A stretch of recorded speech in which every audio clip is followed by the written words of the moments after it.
बागेश्वर जनपद के मोस्ट गांव रवाईखाल में Dhanoli Devi Dan Singh Parihar learning and activity centre का भव्य शुभारंभ।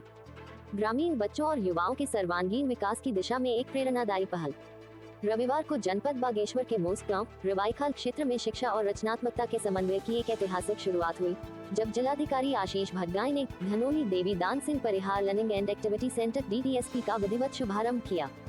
ये केंद्र स्वर्गीय श्रीमती धनोली देवी और श्री दान सिंह परिहार की स्मृति को समर्पित है और ग्रामीण क्षेत्र के बच्चों, किशोरों एवं युवाओं 3 से 21 वर्ष तक के समग्र शिक्षा एवं व्यक्तित्व विकास हेतु एक अनूठी निःशुल्क सुविधा प्रदान करेगा। इस अवसर पर जिलाधिकारी ने सेंटर के संस्थापक एवं संचालक शिवेंद्र परिहार के प्रयासों की सराहना करते हुए कहा कि यह पहल न केवल स्कूली शिक्षा के पूरक के रूप में कार्य करेगी, बल्कि बच्चों को रचनात्मक एवं जीवनोपयोगी गतिविधियों के माध्यम से आत्मनिर्भर और सशक्त भी बनाएगी। एक नया शिक्षण और रचनात्मकता का केंद्र DDSP learning and activity centre को एक ऐसा विशेष स्थान बनाया गया है, जहां शिक्षा, खेल, रचनात्मकता और कौशल विकास का संतुलित समन्वय मिलेगा। यहां शिक्षा को केवल किताबी ज्ञान और परीक्षाओं तक सीमित न रखते हुए जीवन कौशल और व्यावहारिक अनुभवों के माध्यम से बच्चों और युवाओं के संपूर्ण विकास पर बल दिया जाएगा। समग्र विकास के लिए सहयोग की अपील।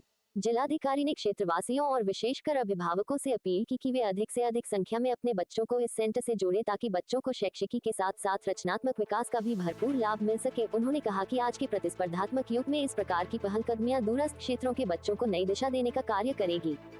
सुविधाओं से परिपूर्ण आधुनिक केंद्र। इस केंद्र में बच्चों के लिए एक सुव्यवस्थित पुस्तकालय, खेलकूद गतिविधियों, डिजिटल लर्निंग, कला एवं शिल्प और अन्य रचनात्मक उपक्रमों की व्यापक व्यवस्था की गई है। इसका उद्देश्य बच्चों के भीतर छिपी प्रतिभा को उभारना और उन्हें आत्मनिर्भर एवं आत्मविश्वासी बनाना है। DDSP सेंटर की मुख्य सुविधाएं एवं कार्यक्रम। ये केंद्र बच्चों में कौशल और आत्मविश्वास से सशक्त करेगा। आर्ट्स, क्राफ्ट्स और क्रिएटिविटी, चित्रकला, पेंटिंग, मिट्टी कला, पॉटरी, हस्तकला, संगीत, पारंपरिक एवं लोकप्रिय नृत्य, नाटक, कहानी सुनाना। लाइफ स्किल्स, संचार, टीम वर्क, निर्णय क्षमता, समस्या समाधान। इंग्लिश लैंग्वेज और कम्युनिकेशन, अंग्रेजी भाषा में दक्षता, सार्वजनिक भाषण, रचनात्मक लेखन। हैंड राइटिंग इम्प्रूवमेंट, सुंदर लेखन में सुधार। कंप्यूटर और डिजिटल स्किल्स, कंप्यूटर की मूल बातें, कोडिंग, रोबोटिक्स, गेमिंग, इंटरनेट साक्षरता, सोशल मीडिया प्रबंधन। ब्रेन डेवलपमेंट, अबेकस, वैदिक गणित एवं रूबिक क्यूब्स।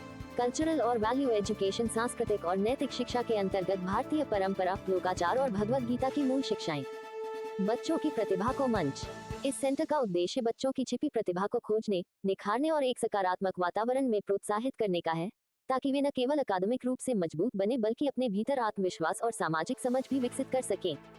कार्यक्रम के विशेष क्षण। कार्यक्रम के दौरान जिलाधिकारी ने खेल और अन्य क्षेत्रों में उत्कृष्ट प्रदर्शन करने वाले स्थानीय प्रतिभागियों को सम्मानित भी किया। स्थानीय संस्कृति की झलक।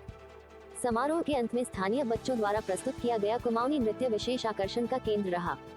पारंपरिक वेशभूषा में सजे बच्चों ने जब मंच पर पारंपरिक संगीत की धुन पर थिरकते हुए प्रस्तुति दी, तो दर्शकों ने तालियों की गड़गड़ाहट से उनका उत्साहवर्धन किया। उपस्थित गणमान्य व्यक्ति।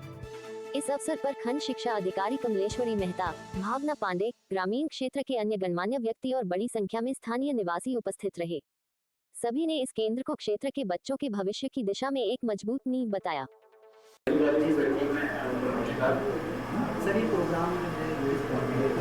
ये लर्निंग एंड एक्टिविटी सेंटर का आज यहाँ पर इनॉग्रेशन हुआ है, तो शिवेंद्र सिंह परिहार जी द्वारा काफ़ी अच्छा काम किया गया है। और रवाईखाल के पास ये मोस्ट गांव है, जहाँ पर इस लर्निंग एंड एक्टिविटी सेंटर को आज प्रारंभ किया गया है। तो यहाँ पर पढ़ने वाले जो छोटे बच्चे हैं, किड्स हैं, उनके लिए काफ़ी लाभदायक सिद्ध होगा, क्योंकि बहुत अच्छी लेटेस्ट टेक्नोलॉजीज़ यहाँ पर रखी गई हैं। साथ ही साथ बहुत सारे स्पोर्ट्स के यहाँ पर भी इस तरह से स्पोर्ट्स के इक्विपमेंट भी रखे गए हैं, जिससे जो बच्चे हैं खेलते खेलते भी चीज़ों को सीखेंगे।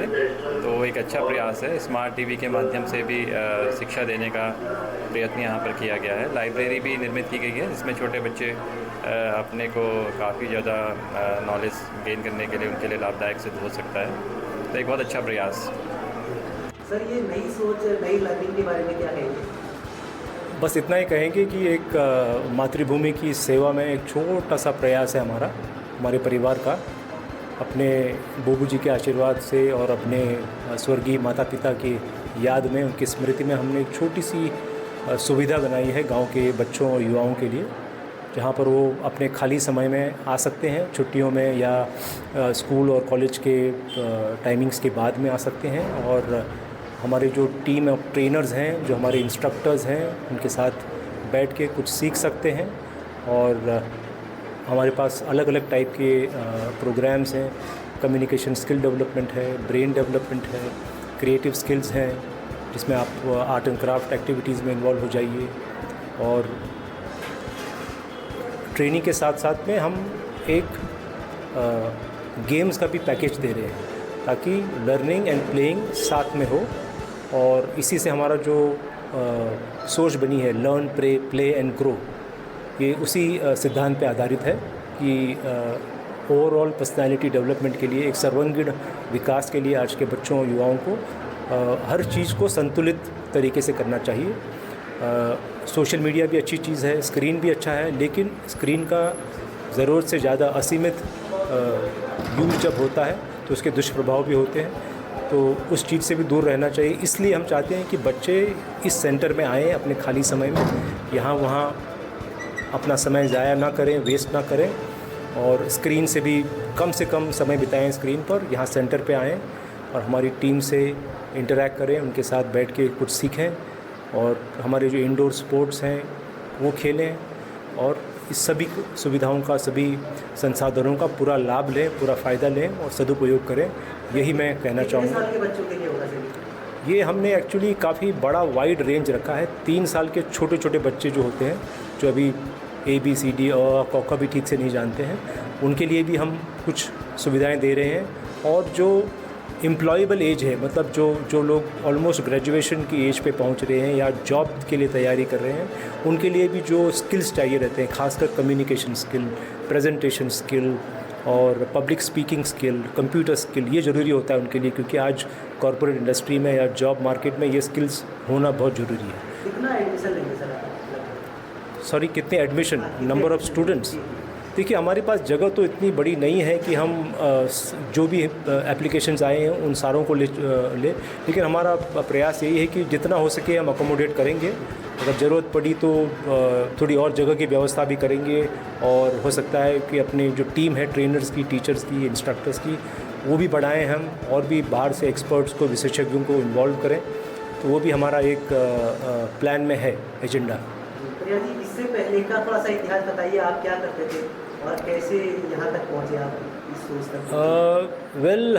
मैं तो यहीं का पैदा हुआ हूँ। गांव में 4 साल की उम्र में मैंने पढ़ाई की कमेडी के स्कूल में, सरकारी स्कूल में, और उसके बाद बाजू जो मुंबई शहर में उनका रोज़गार था, हमको वहाँ ले गए। ईजा बाजू ने वहीं हमको पाला, पढ़ाया, स्कूल, कॉलेज, और वो सब पढ़ाई होने के बाद में जो भी अपना काम है, ऑक्यूपेशन है, प्रोफेशन है, मीडिया, कम्युनिकेशंस और एंटरटेनमेंट फील्ड में मैंने करीब 30-35 साल की सर्विस की है। और अभी फ़िलहाल मैं एक मीडिया एंड मैनेजमेंट कंसल्टेंट हूँ, और ब्रांड्स को, कंपनीज़ को एडवाइस करता हूँ कि अपने बिज़नेस को कैसे ग्रो करें, कैसे मार्केट करें। तो ये उत्तराखंड सरकार का भी कोई सहयोग है आपको? उत्तराखंड सरकार का सहयोग ये है कि आज मेरी डॉक्टर दुर्गेश पंत, जो कि डायरेक्टर जनरल हैं UCOST, Uttarakhand council of science and technology, Dehradun, वो आज हमारे साथ वर्चुअली प्रेजेंट थे। फिज़िकली प्रेजेंट नहीं थे इस अवसर पे, बट वर्चुअली ऑनलाइन प्रेजेंट थे।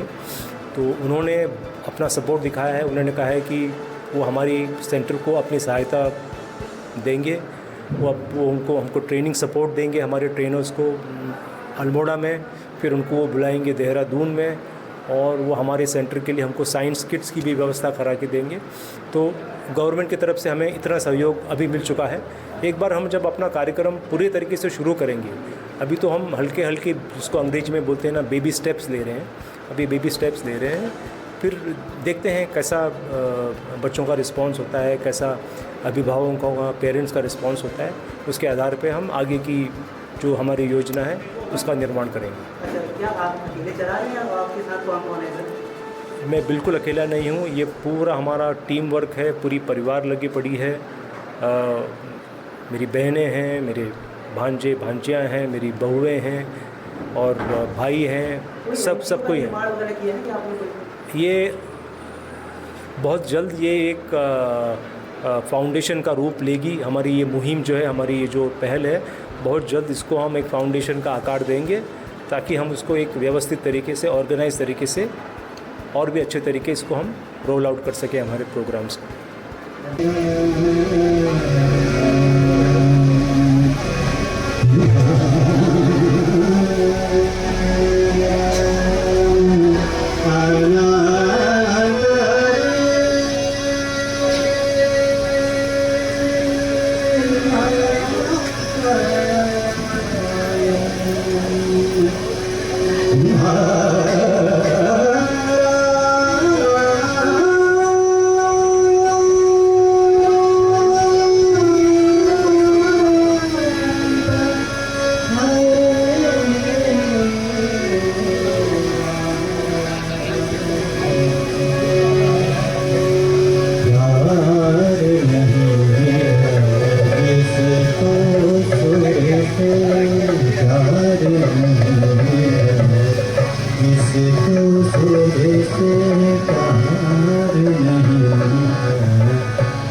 जग में अगर संग न होता, कोई किसी का प्रीत न होता। जग में अगर संगीत न होता, कोई किसी का प्रीत न होता। मेरे एहसान है साथ सदा,